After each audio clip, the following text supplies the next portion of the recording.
Continuamos então o livro Reportagens de Além-Túmulo, Humberto de Campos e Chico Xavier. Vamos ver o caso de hoje. Irmão Severiano. Severiano Fagundes era um dos melhores doutrinadores do Espiritismo numa das grandes capitais brasileiras. Sua palavra vibrante era muito admirada nas tribunas doutrinárias. Sua presença, um estímulo aos companheiros. Temperamento expansivo, era portador das expressões alegres e vivas. Ótimo organizador dos serviços de intercâmbio com o invisível. Tinha especial aptidão para convencer as entidades recalcitrantes, embora não as convencesse de todo, relativamente aos deveres espirituais.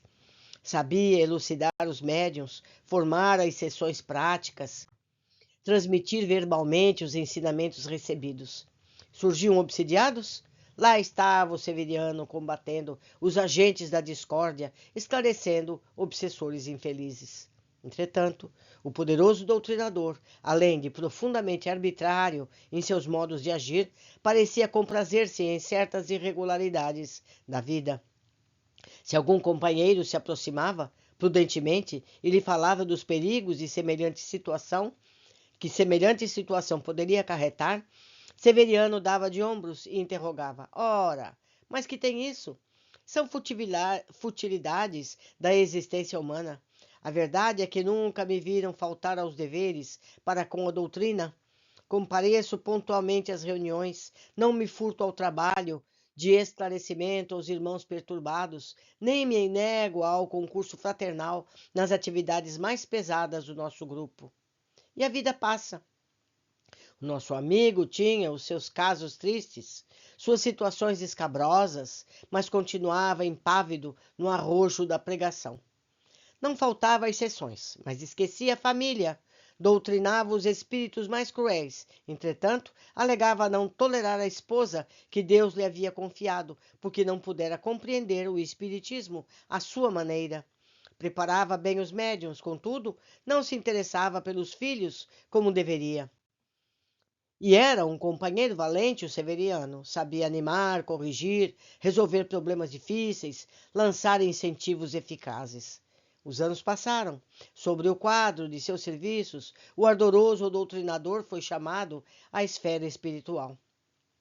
Em virtude dos seus conhecimentos relativamente à doutrina, Severiano percebeu que não mais pertencia ao número dos adormecidos na carne. Estava plenamente convencido da transição fenomênica da morte do corpo.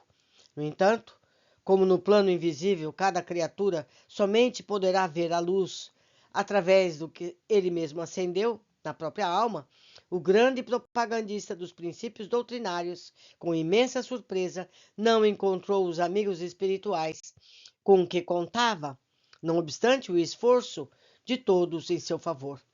Viu-se sem rumo, entre sombras a paisagens confusas.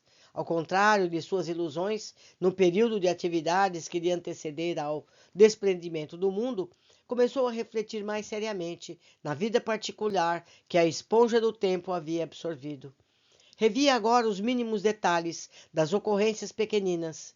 Ter-se-ia portado bem nessa ou naquela circunstância? A consciência dizia-lhe que não, que ficaram muitas tarefas por fazer, em virtude da deficiência do seu esforço, sempre tão pronto para ensinar aos outros. À medida que se escoavam os dias, observava a multiplicação dos remorsos e das dores íntimas. O pobre amigo não sabia como explicar o seu mal-estar, qual o motivo da paisagem escura que o cercava. Certo dia, Severiano chorou como criança, nas súplicas que procurou elevar a Deus. Lembrou as reuniões em que ensinara austeras disciplinas. Via-se à frente das entidades perturbadas que se comunicavam. Recordava as exortações que lhe dirigia corajosamente. Severiano chorou. A verdade é que, como homem, havia errado muito, fugindo aos trabalhos próprios de sua vida. No entanto, devotava-se à doutrina dos espíritos, espalhava consolações e conselhos. Nesse instante, uma sincera compunção parecia arrebatá-lo a lugar diferente. Viu-se numa paisagem mais leve, à frente de uma entidade de semblante divino que o contemplava carinhosamente. Irmão querido, Perguntou o ex-doutrinador sensibilizado. Por que sofro tanto em caminhos sem luz? É que acendeste muita claridade nos outros, mas esqueceste de ti mesmo, esclareceu a nobre entidade com um amoroso sorriso. Severiano começou a explicar-se. Lamentou a sua situação. Falou longamente, mas o mensageiro de Jesus interrogou com solicitude fraternal. Irmão Severiano, serviste de fato o Evangelho? Sim, replicou o mísero hesitante. Disciplinei muitos espíritos perturbadores, fazendo-lhes sentir os deveres que lhe competiam. A generosa entidade tomou então de um grande volume e afirmou com bondade: Temos aqui o Evangelho, tal como o estudaste no mundo. Observemos o que me diz a lição de Jesus com respeito à tua primeira alegação. O livro abriu-se automaticamente, impulsionado por energias luminosas, apresentando o versículo 4 do capítulo 3 de Mateus. Pois atam fardos pesados e difíceis de suportar, e os põe aos ombros dos homens. Eles, porém, nem com o dedo querem movê-lo. Severiano Fagundes ficou muito pálido.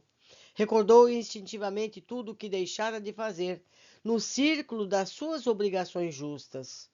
Como o generoso amigo espiritual o contemplava em silêncio, sorrindo com amor, o pobre irmão, que lembrava das lutas da terra, murmurou: Sei que não cuidei de mim como deveria, entretanto, tive muita fé. Essas palavras foram proferidas com enorme desapontamento, mas o emissário do Cristo voltou a dizer: Vamos então ver o que nos diz o Evangelho relativamente à tua segunda alegação. Surgiu o versículo 17 do capítulo 2 da Epístola Universal de Tiago, em caracteres radiosos. Assim também a fé, se não tiver obras, é morta em si mesma. Severiano baixou os olhos, começou a chorar amargamente, pois só agora reconhecia que ensinava muito o Evangelho aos outros, lendo com a leviandade, todavia, não aplicava o código divino à própria vida. Nada mais disse ao mentor carinhoso e justo, que abraçando-o fraternalmente murmurou com bondade infinita: Irmão Severiano, levanta os olhos para o Mestre e anima-te, voltarás à terra para o serviço redentor. Mas não te esqueças de que, como encarnado, serás também espírito em doutrinação. É preciso escutar o dever, a luta, o sofrimento. São mensageiros de Jesus que nos ensinam o Evangelho na terra.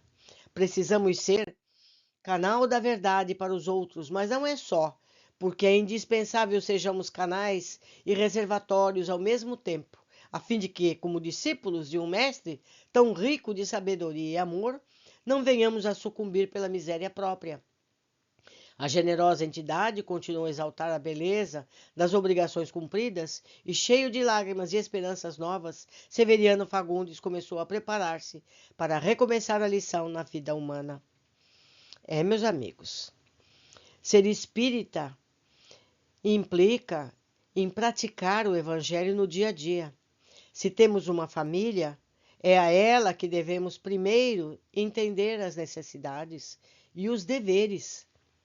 Podemos trabalhar para esta ou qualquer outra religião, mas é preciso que cumpramos o nosso dever com as situações que nos são projetadas.